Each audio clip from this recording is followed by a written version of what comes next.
The collapse of the Roman Republic. Lessons in power and governance. I'm going to break down the key factors that led to the collapse of the Roman Republic, and trust me, it's a lot more relatable than you might think.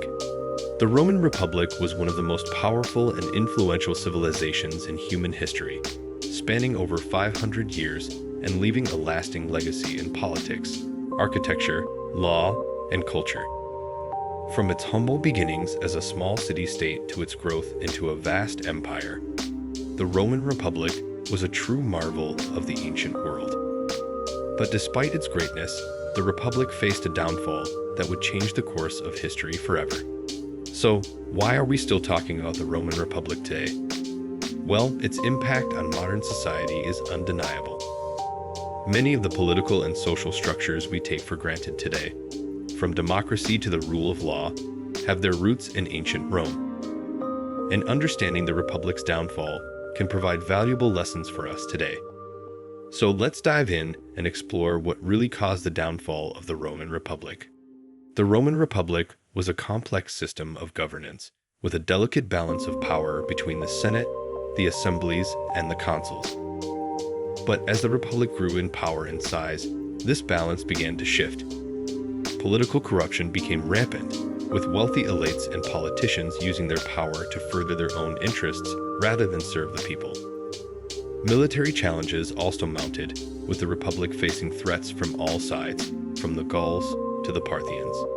The Roman military, once the backbone of the Republic, began to decline in effectiveness, with generals and politicians more concerned with personal gain than with defending the state. Social unrest was also on the rise, with the growing wealth gap between the rich and the poor leading to widespread discontent. It was a perfect storm of problems, and one that would ultimately prove insurmountable.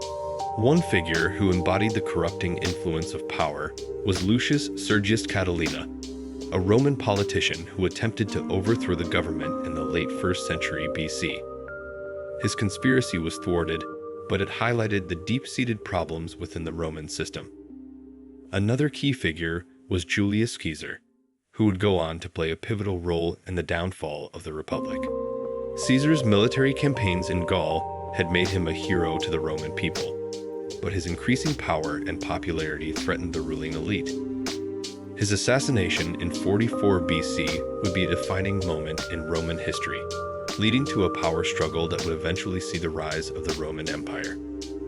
But before we get to that, let's examine some of the other factors that contributed to the Republic's decline. Internal conflicts and power struggles were a major problem, with different factions vying for control of the government. The Gracchi brothers, Tiberius and Gaius, were two politicians who attempted to reform the Roman system, but their efforts were ultimately met with violence and opposition. The Roman economy was also in trouble, with widespread debt and inflation crippling the Republic's finances. The Roman Republic was also plagued by external threats, from the aforementioned Gauls and Parthians to the constant threat of slave uprisings. The Republic's response to these threats was often heavy-handed and ineffective, leading to further instability and unrest. And yet, despite all these problems, the Roman Republic continued to limp on, its institutions and structures increasingly hollow and ineffective. It was into this chaotic landscape that Julius Caesar rose to power, his military victories and populist policies making him a hero to the Roman people. But his autocratic style of rule was anathema to the Roman elite, who saw him as a threat to their power and influence. Caesar's assassination would be a pivotal moment in Roman history, marking the beginning of the end for the Republic. The power vacuum left by Caesar's death would be filled by his adopted son, Octavian, who would eventually become the Emperor Augustus. The Roman Republic was effectively dead, replaced by a new imperial system that would last for centuries. But what does the downfall of the Republic teach us about the nature of power and governance? In the aftermath of the Republic's collapse, power shifted dramatically, with the emperor wielding absolute authority over the Roman state. The Roman Senate was reduced to a mere rubber stamp, and the assemblies and consuls became increasingly irrelevant. Roman governance would never be the same again, and the consequences of this shift would be far-reaching and profound.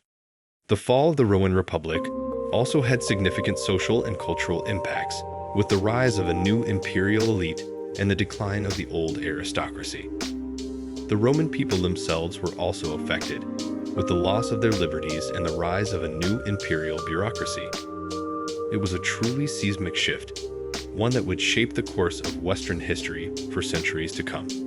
So, what lessons can we learn from the downfall of the Roman Republic? Firstly, the corrupting influence of power is a timeless threat to any system of governance. Secondly, the consequences of ignoring social and economic problems can be catastrophic.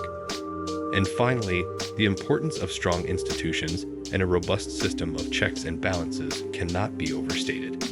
I hope you've enjoyed this in-depth look at the downfall of the Roman Republic. If you'd like to learn more about the history of Rome, be sure to check out our video on the rise of the Roman Empire. And don't forget to share your thoughts in the comments below. What do you think was the most significant factor in the Republic's collapse?